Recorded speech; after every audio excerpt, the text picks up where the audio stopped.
देखिए एक नंबर जो प्रश्न है, यह प्रश्न क्या है, बालकृष्ण भट्ट किस काल के रचनाकार है। यानी कि बालकृष्ण भट्ट जी जो है वो बातचीत पाठ के लेखक है। और बालकृष्ण भट्ट जी जो है वो किस काल के रचनाकार है, तो आप याद रखिएगा आधुनिक काल के। किस काल के है, तो आधुनिक काल के है, इसलिए राइट आंसर जो होगा वो ऑप्शन डी हो जाएगा। क्या राइट आंसर हो जाएगा, ऑप्शन डी हो जाएगा।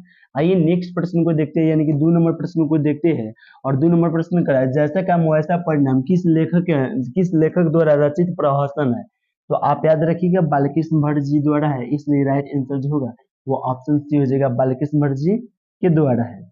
देखिए 3 नंबर प्रश्न को देखते हैं। और 3 नंबर जो प्रश्न है, यह प्रश्न क्या कर रहा है, कह रहा है बालकृष्ण भट्ट के पिता का क्या नाम था। यानी कि बालकृष्ण भट्ट जी का पिता जो है उनका नाम क्या है, तो आप याद रखिएगा बेनी प्रसाद भट्ट है। क्या है, तो बेनी प्रसाद भट्ट है, इसलिए राइट आंसर जो होगा वो ऑप्शन बी हो जाएगा, बेनी प्रसाद भट्ट। बालकृष्ण भट्ट के पिताजी का नाम क्या है, तो बेनी प्रसाद भट्ट है, इसलिए राइट आंसर क्या हो जाएगा, ऑप्शन सी हो जाएगा। आइए 4 नंबर प्रश्न को देखते हैं। और 4 नंबर जो प्रश्न है, यह प्रश्न क्या है, दमयंती स्वयंवर किस लेखक की रचना है। देखिए इस प्रश्न को बहुत आदमी गलत करते हैं। दमयंती स्वयंवर जो है वह किस लेखक की रचना है, तो आप याद रखिएगा बालकृष्ण भट्ट जी का है। किनका है, तो बालकृष्ण भट्ट जी का है, इसलिए राइट आंसर जो होगा वो ऑप्शन सी हो जाएगा। दमयंती स्वयंवर किस लेखक की रचना है, तो बालकृष्ण भट्ट जी का है। आइए 5 नंबर प्रश्न को देखते हैं। और यह 5 नंबर प्रश्न है, बालकृष्ण भट्ट की रचना बातचीत क्या है।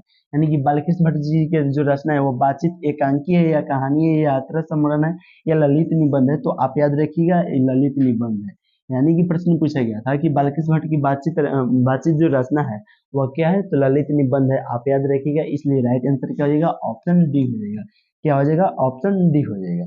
आइए 6 नंबर प्रश्न को देखते हैं। और 6 नंबर जो प्रश्न है, इस वीडियो में हम लोग ज्यादा प्रश्न को देखेंगे, इसलिए थोड़ा फास्ट में देख रहे हैं, क्योंकि ज्यादा प्रश्न देखेंगे तो वीडियो लंबा चौड़ा हो जाएगा, तो आपको भी मजा नहीं आएगा, इसलिए फास्ट में प्रश्न को देखेंगे। देखिए 6 नंबर जो प्रश्न है, यह प्रश्न कर रहे हैं, बालकृष्ण भट्ट किस युग के निबंधकार थे। यानी बालकृष्ण भट्ट जी जो थे वो किस युग के निबंधकार थे, तो आप याद रखिएगा भारतेंदु युग के निबंधकार थे, इसलिए राइट आंसर जो होगा वो ऑप्शन बी हो जाएगा, भारतेंदु युग के निबंधकार थे।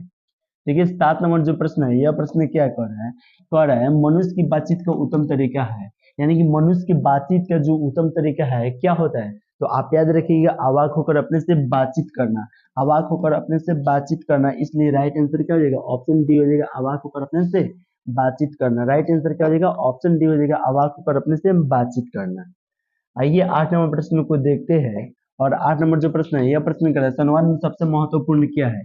यानी कि संवाद में सबसे महत्वपूर्ण क्या है, तो आप याद रखिएगा आत्मीयता है। आत्मीयता कहाँ दिया है, ऑप्शन सी में दिया है, इसलिए राइट आंसर क्या हो जाएगा, ऑप्शन सी हो जाएगा, आत्मीयता है। देखिए 9 नंबर प्रश्न को देखते हैं। यह जो प्रश्न है, कह रहा है बालकृष्ण भट्ट का जन्म जो हुआ था वह कब हुआ था, तो आप याद रखिएगा बालकृष्ण भट्ट जी का जो जन्म हुआ था वह 23 जून 1844 को हुआ था। 23 जून ये सही हो जाएगा, लेकिन 1884 दिया था, गलत हो जाएगा। 23 जून यह भी सही हो जाएगा, लेकिन 1844 दिया था, यही राइट आंसर हो जाएगा। यानी कि बालकृष्ण भट्ट जी का जन्म कब हुआ था, तो 23 जून 1844 को हुआ था, इसलिए राइट आंसर जो होगा वो ऑप्शन बी हो जाएगा, 23 जून 1844 को। चलिए नेक्स्ट प्रश्न को देखते हैं, यानी कि 10 नंबर प्रश्न को देखते हैं। और 10 नंबर जो प्रश्न है, यह प्रश्न क्या है, संयुक्त स्वयंवर रचना है। यानी कि संयुक्त स्वयंवर, देखिए बालकृष्ण भट्ट जी का पाठ है, लेकिन संयुक्त स्वयंवर जो रचना है वह श्रीनिवास दास जी का है। किनका है, तो श्रीनिवास दास जी का है, इसलिए राइट आंसर क्या हो जाएगा, ऑप्शन सी हो जाएगा। संयुक्त स्वयंवर रचना किनका है, तो श्रीनिवास दास जी का है। आइए 11 नंबर प्रश्न को देखते हैं। और 11 नंबर प्रश्न जो है, यह प्रश्न क्या है, बातचीत शीर्षक निबंध के अनुसार रस का समुद्र किनकी बातचीत में उमड़ा चला जाता है। यानी कि बातचीत शीर्षक निबंध के अनुसार रस का समुद्र किनकी बातचीत में उमड़ा चला जाता है, तो दो हम सहेलियों की बातचीत में उमड़ा चला जाता है। दो हम सहेलियों की बातचीत में उमड़ा चला जाता है, इसलिए राइट आंसर जो होगा वो ऑप्शन ए हो जाएगा। चलिए नेक्स्ट प्रश्न को देखते हैं, यानी कि 12 नंबर प्रश्न को देखते हैं। और 12 नंबर जो प्रश्न है, यह प्रश्न कर रहा है वाद विवाद संवाद क्या है। देखिए आपको जो भी प्रश्न का आंसर आपको पहले से मालूम है तो आप कमेंट करके आंसर देते रहिए। मान लीजिए यहाँ पे जो 12 नंबर प्रश्न है, तो 12 का राइट आंसर क्या हो जाएगा, ऑप्शन ए हो जाएगा, तो इस तरह दे दीजिएगा, 12 का ऑप्शन ए है या ऑप्शन बी या ऑप्शन सी या ऑप्शन डी, इस प्रकार से आप आंसर देते रहिए। देखिए यह प्रश्न कर रहा है वाद विवाद संवाद जो है वह क्या है, तो आप याद रखिएगा आलोचनात्मक निबंध की पुस्तक है, इसलिए राइट आंसर क्या हो जाएगा, ऑप्शन ए हो जाएगा, आलोचनात्मक निबंध की पुस्तक। आइए 13 नंबर प्रश्न को देखते हैं। और 13 नंबर जो प्रश्न है, यह प्रश्न कर रहा है बालकृष्ण भट्ट ने कौन सा मासिक पत्र निकाला था, यानी कि बालकृष्ण भट्ट जी जो थे वो कौन सा मासिक पत्र निकाले थे, तो आप याद रखिएगा हिंदी प्रदीप निकाले थे, इसलिए राइट आंसर जो होगा वो ऑप्शन सी हो जाएगा, हिंदी प्रदीप निकाले थे। देखिए 14 नंबर प्रश्न को देखते हैं, और 14 नंबर जो प्रश्न है, यह प्रश्न क्या है, बातचीत किस विद्या की रचना है, यानी कि बातचीत जो है वह किस विद्या की रचना है, तो निबंध का है, इसलिए राइट आंसर जो होगा वो ऑप्शन डी हो जाएगा, निबंध का है। किनका है, तो निबंध का है। आइए 15 नंबर प्रश्न को देखते हैं, और 15 नंबर प्रश्न है, यह प्रश्न क्या है, रविशंकर कुर्सु ने 16 वर्ष के उपरांत किसके मुख से एक बात सुने थे, यानी रविशंकर कुर्सु ने 16 वर्ष के उपरांत किसके मुख से एक बात सुने थे, तो फ्राइडे के मुख से एक बात सुने थे, इसलिए राइट आंसर जो होगा वो ऑप्शन ए हो जाएगा। दोस्तों आपको हम बता दें कि इतना ही ऑब्जेक्टिव प्रश्न देखने देते हैं ना, तो इसी में से बहुत ऐसा ऑब्जेक्टिव प्रश्न सीधे आपको परीक्षा में देखने को मिलेगा, और इस चैनल के माध्यम से जितना भी वीडियो आता है वो परीक्षा के लिए इंपॉर्टेंट ही रहता है। तो आप चैनल को सब्सक्राइब कर लीजिए, और सभी वीडियो को अच्छे से देख के सभी प्रश्नों को याद कर लीजिएगा, क्योंकि अभी आपका बहुत समय है, अभी से आप पढ़ के बहुत ज़्यादा नंबर ला सकते हैं। और इसी तरह इग्नोर कीजिएगा हिंदी को, सोचिएगा हिंदी से तो भारी नहीं है, तो ठीक है हम भी मानते हैं, लेकिन इग्नोर करते करते एक ही दिन में सब थोड़ा भी याद कर लीजिएगा, इसलिए सब्सक्राइब चैनल को कर दीजिए। डेली एक ही वीडियो देखिए, 10 मिनट देखिए, 5 मिनट देखिए, डेली देखिए, उससे उससे आपका प्रेस्टिक बने रहेगा, तो आप डेली देखिए, हम यही कहेंगे आपको। और देखिए 16 नंबर जो प्रश्न है, यह प्रश्न क्या है, बातचीत शीर्षक निबंध के निबंधकार है, यानी कि बातचीत शीर्षक निबंध के निबंधकार के है, तो आप याद रखिएगा बालकृष्ण भट्ट जी है, इसलिए राइट आंसर जो होगा वो ऑप्शन बी हो जाएगा, बालकृष्ण भट्ट जी है। आइए 17 नंबर प्रश्न को देखते हैं, यह प्रश्न क्या है, बातचीत के माध्यम से बालकृष्ण भट्ट जी क्या बतलाना चाहते हैं, यानी कि बातचीत के माध्यम से बालकृष्ण भट्ट जी जो है वह क्या बतलाना चाहते हैं, तो बातचीत की शैली बतलाना चाहते हैं, क्या बतलाना चाहते हैं, तो बातचीत की शैली, इसलिए राइट आंसर जो होगा वो ऑप्शन ए हो जाएगा, बातचीत की शैली। आइए 18 नंबर प्रश्न को देखते हैं, और 18 नंबर जो प्रश्न है, यह प्रश्न क्या है, भट्ट जी को किसने अंग्रेजी साहित्य के एडिशन और एस्टिल की श्रेणी में रखा, तो रामचंद्र शुक्ल ने रखे थे, किसने रखे थे, तो रामचंद्र शुक्ल ने रखे थे, इसलिए राइट आंसर जो होगा वो ऑप्शन सी हो जाएगा। देखिए 19 नंबर प्रश्न को देखते हैं, 19 नंबर जो प्रश्न है, यह प्रश्न क्या है, बालकृष्ण भट्ट का निवास स्थान कौन सा है, यानी कि बालकृष्ण भट्ट जी का जो निवास स्थान जो है वह इनमें कौन सा है, तो आप याद रखिएगा इलाहाबाद उत्तर प्रदेश है, इसमें कौन है, तो इलाहाबाद उत्तर प्रदेश है, इसलिए राइट आंसर जो होगा वो ऑप्शन बी हो जाएगा, इलाहाबाद उत्तर प्रदेश। आइए 20 नंबर प्रश्न को देखते हैं, और 20 नंबर जो प्रश्न है, यह प्रश्न क्या है, बालकृष्ण भट्ट ने हिंदी पर बालकृष्ण भट्ट ने किस पत्रिका का संपादन किया, यानी बालकृष्ण भट्ट जी जो थे वह किस पत्रिका का संपादन किए थे, तो हिंदी प्रदीप का किए थे, इसलिए राइट आंसर जो होगा वो ऑप्शन सी हो जाएगा, हिंदी प्रदीप का किए थे संपादन। आइए 21 नंबर प्रश्न को देखते हैं, और यह प्रश्न क्या है, बालकृष्ण भट्ट ने हिंदी प्रदीप नामक मासिक पत्रिका जो था वह निकालना कब प्रारंभ किए थे, तो 1877 में किए थे, इसलिए राइट आंसर जो होगा वो ऑप्शन ए हो जाएगा, 1877 में किए थे। आइए 22 नंबर प्रश्न को देखते हैं, यह प्रश्न क्या है, बालकृष्ण भट्ट के पिता पेशे से क्या थे, यानी कि बालकृष्ण भट्ट जी के जो पिता थे वो पेशे से क्या थे, चिकित्सक थे या व्यापारी थे या शिक्षक थे या समाज सेवी थे, तो आप याद रखिएगा व्यापारी थे। बालकृष्ण भट्ट जी के पिता पेशे से क्या थे, तो व्यापारी थे, इसलिए राइट आंसर जो होगा वो ऑप्शन बी हो जाएगा, व्यापारी थे।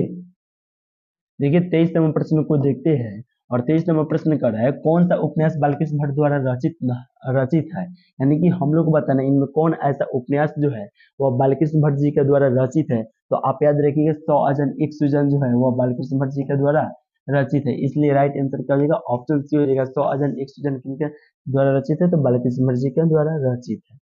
आइए अब देखते हैं 24 नंबर प्रश्न को, और यह प्रश्न क्या कर रहा है, देखिए कह रहे हैं कि नाटक के परिणाम में होने वाले मंगल पाठ को क्या कहा जाता है, यानी कि नाटक के परिणाम में होने वाले मंगल पाठ को क्या कहा जाता है, तो नांदी पाठ कहा जाता है, क्या कहा जाता है, तो नांदी पाठ कहा जाता है, इसलिए राइट आंसर क्या हो जाएगा, ऑप्शन बी हो जाएगा, नांदी पाठ कहा जाता है। देखिए 25 नंबर प्रश्न को देखते हैं, और जो 25 नंबर प्रश्न है, यह प्रश्न क्या है, रविशंकर कुर्सो को कब तक मनुष्य का मुख देखने को नहीं मिला था, यानी कि रविशंकर कुर्सो को कब तक मनुष्य का मुख देखने को नहीं मिला था, तो आप याद रखिएगा 16 वर्ष तक मनुष्य का मुख देखने को नहीं मिला था, इसलिए राइट आंसर क्या हो जाएगा, ऑप्शन सी हो जाएगा, 16 वर्ष तक मनुष्य का मुख देखने को नहीं मिला था, किन को, तो रविशंकर कुर्सो को। आइए देखते हैं अब कितने नंबर प्रश्न को, 26 नंबर प्रश्न को, यह प्रश्न क्या है, बोलने से ही मनुष्य के रूप का साक्षात्कार होता है, बोलने से ही मनुष्य के रूप का साक्षात्कार होता है, यह किसने कहा था, तो आप याद रखिएगा बेन जॉनसन ने कहे थे, किसने कहे थे, तो बेन जॉनसन ने कहे थे, इसलिए राइट आंसर जो होगा वो ऑप्शन बी हो जाएगा। और एडिशन का मत था कि असल बातचीत सिर्फ कितने व्यक्तियों में हो सकती है, तो 2 व्यक्तियों में हो सकती है। और देखिए यहाँ पे यही प्रश्न पूछा जा रहा है, क्या पूछा जा रहा है, कह रहा है कि असल बातचीत सिर्फ 2 व्यक्तियों में हो सकती है, यह किसका मत था, तो एडिसन का मत था। अभी ना बताया कि असल बातचीत कितने लोगों के बीच हो सकती है, तो 2 लोगों के बीच हो सकती है, ये किनका मत था, तो एडिसन का था। इसलिए राइट आंसर जो था वो हुआ था वो ऑप्शन ए। चलिए नेक्स्ट प्रश्न को यानी कि देखते हैं 28वां प्रश्न को। और यह प्रश्न बहुआ टाइप का प्रश्न जो कि करे एडिशन के अनुसार असल बातचीत कितने लोगों के बीच हो सकती है, तो 2 लोगों के बीच या 3 या 4 या 5, आप लोग कमेंट करके बताइए कि 28 का राइट आंसर क्या हो जाएगा। देखते हैं सबसे पहले कि कमेंट करके बताते हैं। चलिए नेक्स्ट प्रश्न को देखते हैं यानी कि 29वां प्रश्न को देखते हैं। और 29 नंबर प्रश्न जो है कह रहा है बातचीत से मन किस प्रकार का हो जाता है, यानी बातचीत हम लोग जो कर लेते हैं तो मन किस प्रकार का रहता है, तो हल्का और स्वच्छ हो जाता है। कैसा हो जाता है, तो हल्का और स्वच्छ होता है, हो जाता है। इसलिए राइट आंसर जो होगा वो ऑप्शन सी हो जाएगा, हल्का और स्वच्छ हो जाता है। आइए 30 नंबर प्रश्न को देखते हैं। और 30 नंबर जो प्रश्न है, यह प्रश्न क्या है, किसके ना होने से सृष्टि गूंगी प्रतीत होती है, यानी कि हम लोग को बताना है किसके ना होने से सृष्टि गूंगी प्रतीत होती है। तो आप याद रखिएगा वाक शक्ति के ना होने से सृष्टि गूंगी प्रतीत होती है। इसलिए राइट आंसर जो होगा वो ऑप्शन बी हो जाएगा। देखिए 31 नंबर प्रश्न को देखते हैं। और 31 नंबर जो प्रश्न है, यह प्रश्न कर आर्ट ऑफ कन्वर्सेशन कहाँ के लोगों में सर्वाधिक प्रचलित है, यानी कि हम लोग को बताना है कि आर्ट ऑफ कन्वर्सेशन जो था वह कहाँ के लोगों में सर्वाधिक प्रचलित है, तो यूरोप के लोगों में सर्वाधिक प्रचलित है। इसलिए राइट आंसर जो होगा वो ऑप्शन सी हो जाएगा, यूरोप के लोगों में सर्वाधिक प्रचलित है क्या, तो आर्ट ऑफ कन्वर्सेशन। चलिए 32 नंबर प्रश्न को देखते हैं। यह प्रश्न कर बातचीत से निबंध के अनुसार जो कुछ मवाद या धुआं धुआं जमा रहता है वह भाप बनकर निकल पड़ता है, कैसे, तो बातचीत के जरिए। कैसे निकल पड़ता है, तो बातचीत के जरिए। इसलिए राइट आंसर क्या हो जाएगा, ऑप्शन सी हो जाएगा, बातचीत के जरिए। आइए 33 नंबर प्रश्न को देखते हैं।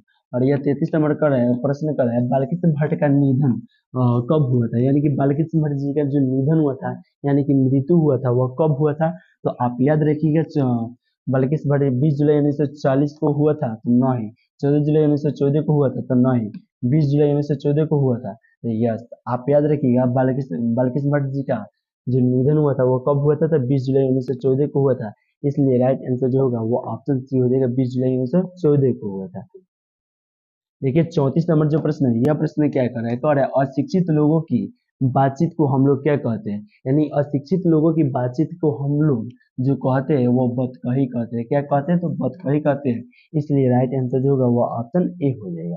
आइए 35 नंबर प्रश्न को देखते हैं। और यह जो प्रश्न है कह रहा है बाल विवाह किसकी रचना है, यानी बाल विवाह जो है वह किसकी रचना है, तो आप याद रखिएगा बाल विवाह जो है वह बालकृष्ण भट्ट जी का रचना है। इसलिए राइट आंसर जो होगा वो ऑप्शन बी हो जाएगा, बालकृष्ण भट्ट जी का रचना है। आइए 36 नंबर प्रश्न को देखते हैं। और 36 नंबर प्रश्न कर रहा है गुप्त बैरी किसकी रचना है, यानी कि गुप्त बैरी जो है वो किसकी रचना है, तो बालकृष्ण भट्ट जी का है। इसलिए राइट आंसर क्या हो जाएगा, ऑप्शन बी हो जाएगा, बालकृष्ण भट्ट जी का है। आइए 37 नंबर प्रश्न को देखते हैं। और 37 नंबर जो प्रश्न है, यह प्रश्न कर रहा है बालकृष्ण भट्ट ने एंट्रेंस की परीक्षा कब दिए थे, यानी कि बालकृष्ण भट्ट जी जो थे उन्होंने एंट्रेंस की परीक्षा कब दिए थे, तो 1867 में दिए थे। इसलिए राइट आंसर जो होगा वो ऑप्शन बी हो जाएगा, 1867 में दिए थे। आइए 38 नंबर प्रश्न को देखते हैं। और 38 नंबर जो प्रश्न है, यह प्रश्न क्या कर रहा है, आप देखिए यह प्रश्न क्या कर रहा है, कह रहा है बालकृष्ण भट्ट ने एंट्रेंस की जो परीक्षा दिए थे वो किस विश्वविद्यालय में दिए थे, तो 1867 में तो एंट्रेंस की परीक्षा दिए थे, लेकिन किस विश्वविद्यालय से दिए थे, तो आप याद रखिएगा प्रयाग के मिशन स्कूल से दिए थे। इसलिए राइट आंसर क्या हो जाएगा, ऑप्शन बी हो जाएगा, प्रयाग के मिशन स्कूल से दिए थे। कब दिए थे, तो 1867 में दिए थे। आइए 39 नंबर प्रश्न को देखते हैं। और 39 नंबर जो प्रश्न है, यह प्रश्न क्या है, रेल का विकट खेल के रेल का विकट खेल के लिए किसकी रचना है, तो आप याद रखिए बालकृष्ण भट्ट जी का रचना है। इसलिए राइट आंसर जो होगा वो ऑप्शन सी हो जाएगा, बालकृष्ण भट्ट जी का रचना है। चलिए नेक्स्ट प्रश्न को देखते हैं, यानी कि 40 नंबर प्रश्न को देखते हैं। और 40 नंबर जो प्रश्न है, यह प्रश्न क्या कर रहा है, कल बालकृष्ण भट्ट ने मोटा मोटी कुल कितने निबंध लिखे थे, यानी कि बालकृष्ण भट्ट जी जो थे उन्होंने मोटा मोटी कुल कितने निबंध लिखे थे, तो 1000 के आसपास में लिखे थे। इसलिए राइट आंसर क्या हो जाएगा, ऑप्शन ए हो जाएगा, 1000 के आसपास में लिखे थे। आइए 41 नंबर प्रश्न को देखते हैं। और 41 नंबर प्रश्न जो है कह रहा है बालकृष्ण भट्ट ने प्रारंभ में किस विषय से अध्यापन किए, यानी कि बालकृष भट्ट जी जो थे उन्होंने प्रारंभ में किस विषय से अध्यापन किए थे, तो संस्कृत से किए थे। इसलिए राइट आंसर जो होगा वो ऑप्शन ए हो जाएगा, संस्कृत से किए थे। चलिए नेक्स्ट प्रश्न को हम लोग अब देखते हैं। देखिए इस 42 नंबर प्रश्न को देखते हैं और इस वीडियो का यह लास्ट प्रश्न है और चैप्टर 2 को हम लोग देखेंगे इसके बाद। यह प्रश्न क्या है, बालकृष भट्ट के माता का क्या नाम था, यानी कि बालकृष भट्ट जी का जो माँ थी उनका नाम क्या था, तो आप याद रखिएगा पार्वती देवी था। इसलिए राइट आंसर जो होगा वो ऑप्शन बी हो जाएगा। दोस्तों इस वीडियो को यहीं पे समाप्त करेंगे, लेकिन